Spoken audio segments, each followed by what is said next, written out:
Your life as every rank in the CIA. Level 1. The Applicant. You don't tell anyone you applied. Not your roommate, not your parents, not your girlfriend. You fill out the form alone at your kitchen table at 11 p.m. on a Wednesday.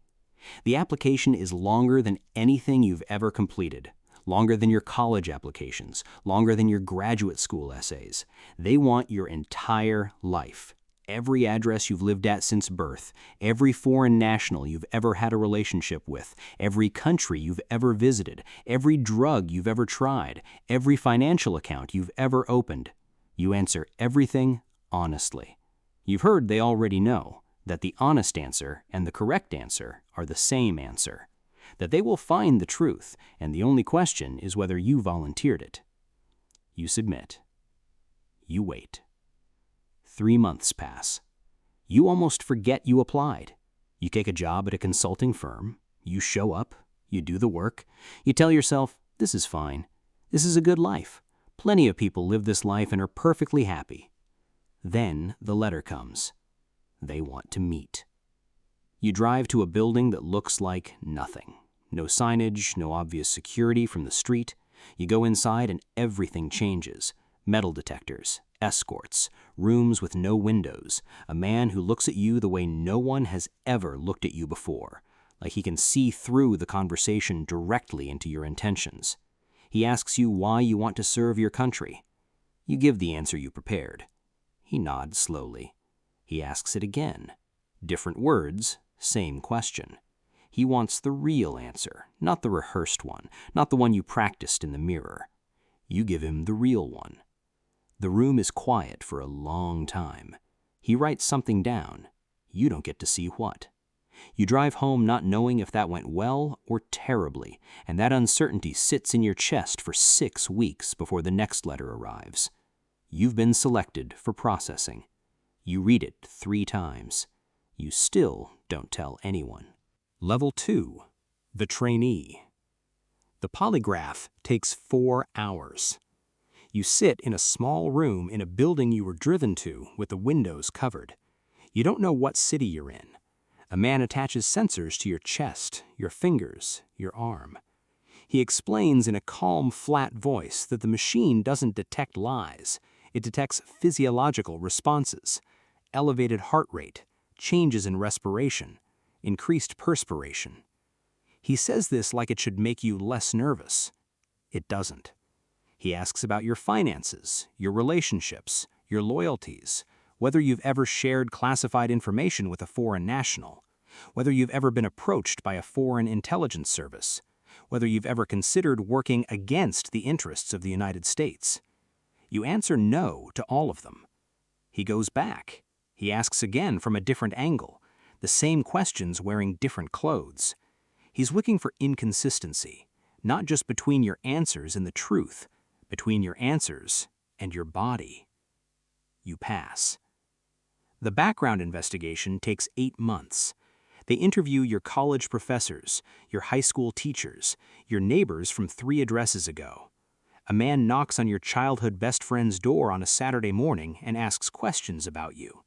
Your friend calls you afterward and asks what's going on. You say you can't talk about it. It's the first secret you've kept because you're required to. It won't be the last. You start training, the farm. You don't know exactly where it is before you arrive. You know it's in Virginia. You know it's on a military installation. You know that for the next several months, this compound is your entire world, and a life you had before it is something you're allowed to think about, but not return to. You learn things in a sequence that feels designed to gradually remove every assumption you arrived with. Surveillance, counter-surveillance, how to know if you're being followed, how to lose someone following you without revealing that you know, how to meet someone in a public place and make the meeting look like an accident. Tradecraft. The word sounds cinematic. The practice is methodical and exhausting. You learn to build a cover, not a disguise, a cover, a life that explains your presence without revealing your purpose. You practice it until the alternative biography feels as natural as your real one, until you can maintain it under pressure, under questioning, under the specific social discomfort of someone who almost sees through it. You fail an exercise on a Tuesday. You're running a surveillance detection route in a city you don't know, and you miss a tail. Your instructor debriefs you for 2 hours, not angrily, methodically. Every decision you made, every place you failed to look, every assumption you made that you shouldn't have made. You go back to your bunk, and you lie there in the dark, and you think about whether you're actually built for this. You get up the next morning and do it again. Level 3.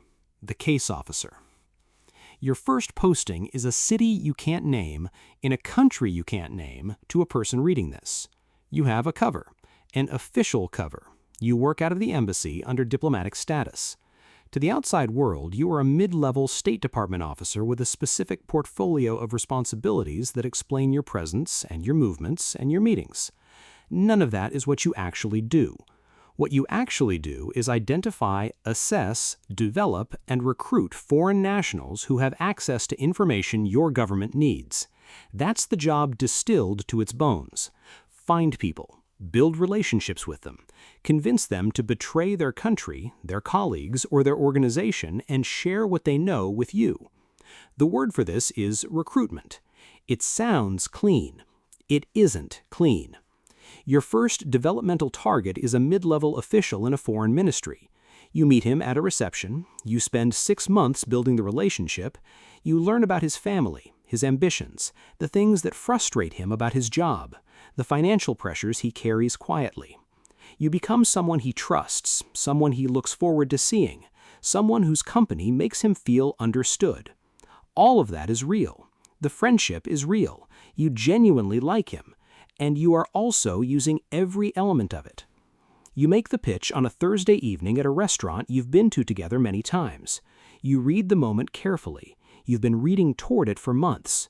You say what you say in the way you've planned to say it. He goes completely still. The table is very quiet for what feels like a long time.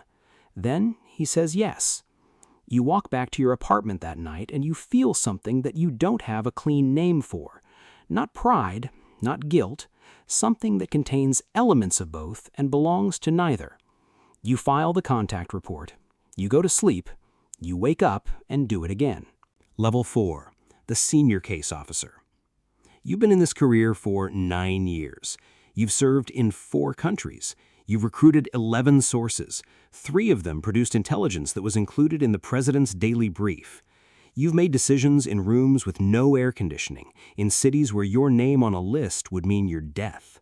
You've burned a source once, terminated the relationship for security reasons, and you think about that person sometimes. Where they are, whether they're safe, whether the termination protected them or exposed them in a different way. You're back at headquarters now, Northern Virginia.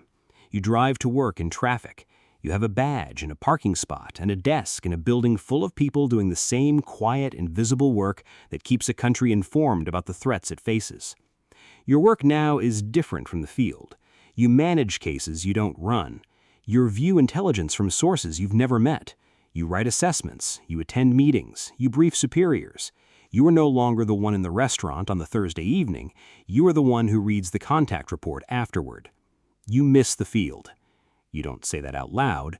You understand the institutional logic of what you're doing now. You understand that the experience you carry is valuable to newer officers in a way that requires you to be here instead of there. You understand that headquarters is where strategy gets made, and strategy matters more than any single operation. You still miss the field. A cable comes in on a Tuesday morning from a station in a country you know well. A source you recruited 6 years ago has produced something significant, intelligence about a program that nobody knew existed, the kind of thing that changes assessments, the kind of thing that matters. Your source, your recruitment, your relationship. You read the cable alone in your office. You close the door. You let yourself feel it for exactly the amount of time you're going to allow yourself to feel it. Then you write the dissemination memo and move to the next thing. Level 5. The Chief of Station. You run a CIA station. The country you're in is complicated in ways that take years to understand, and you've had those years. You oversee a team of case officers, analysts, targeting officers, and support staff. You are the senior CIA officer in this country. The station is yours. The ambassador knows who you are. That's a significant sentence. The relationship between a chief of station and an ambassador is one of the most delicately negotiated relationships in American intelligence. You operate under embassy authority and outside of it simultaneously. You have authorities the ambassador doesn't control. You have reporting chains that don't go through her office. And you need her support, her access, her relationships with the host government to do your job. You manage it carefully. You have 3 active operations running simultaneously. One is producing excellent intelligence. One has stalled and you're deciding whether to push it or let it die quietly. One is new and fragile, and you're watching it the way you'd watch something that could become important or collapse depending on decisions made in the next 30 days. A walk-in arrives at the embassy gate one morning, an unscheduled foreign national claiming to have information to offer. Your officer handles the initial contact, brings you the readout. You sit with it for an afternoon. Walk-ins are either the most valuable things in intelligence or the most dangerous. There is no reliable way to know which from the outside. A genuine volunteer with real access is extraordinarily rare and extraordinarily valuable. A dangle, a walk-in sent by a hostile service to penetrate or mislead, looks exactly the same from the outside. You make the call to continue the operation with strict operational security. You won't know for months if you made the right decision. That's the job. You make decisions in incomplete information environments where the cost of being wrong is paid by people other than you. You get up every morning and you make the calls. Level 6, the Senior Intelligence Officer. You're back at headquarters for the last time. You have a corner office you never asked for, a senior position with a title that means something in this building and nothing outside of it. You are responsible for the intelligence programs targeting a specific region of the world. Your decisions shape what gets collected, what gets analyzed, what gets reported, what gets resourced, and what gets cut. You sit in meetings with the director. You brief the National Security Council. You've briefed 3 presidents, each one different. Different questions, different temperaments, different tolerances for ambiguity. You've learned to calibrate the intelligence to the room without distorting it. The hardest skill in this building is telling powerful people things they don't want to hear in a way that ensures they actually hear it. There is a crisis. There's always a crisis. That's not cynicism, that's the nature of the work. The world is always producing something that requires attention, and your organization is the one responsible for providing clarity inside the chaos. You work 18-hour days for 2 weeks. Your team works the same hours. The product you produce gets to the right people at the right moments and shapes decisions that affect people who will never know your name. You've accepted the invisibility.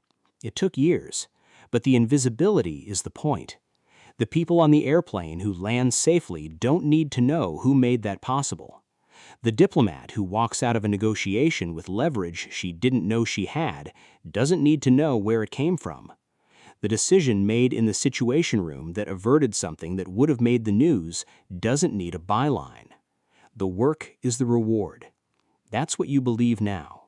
Most days, you mean it. Level 7. The Ghost. You retire on a Friday. There's a small ceremony in a conference room on the 4th floor. People you've worked with for decades. Some of them you've known by their real names for years. Some of them you've only ever known by the work names they carried in the field. You've spent 31 years in this building and in the countries you can't talk about and in the rooms that don't exist. They give you a flag. The director says some words. People shake your hand. You drive home in the same traffic you've driven through every morning for 16 years. You make dinner. You sit at your kitchen table and you think about everything this career cost you. The relationships that didn't survive the absences, the conversations you couldn't have, the questions your children asked that you answered with versions of the truth that weren't lies, but weren't quite the full thing either. The person you were before the polygraph room and the person you are now. The distance between them isn't regret, it's just distance. You think about the 11 sources. You think about the walk-in. You think about the cable on the Tuesday morning, your source, your recruitment. You think about the things you know that you will carry to your grave, literally, classified until you die and classified after. Things that happened and mattered and changed the course of events and will never be in any book. You are 61 years old. You look completely ordinary. That was always the job. And somewhere tonight, a person is sitting at a kitchen table filling out a form. Every address since birth, every foreign national, every financial account, every honest answer to every hard question. They don't know yet what they're signing up for. They think they do. They don't. And they're going to be exactly right for it.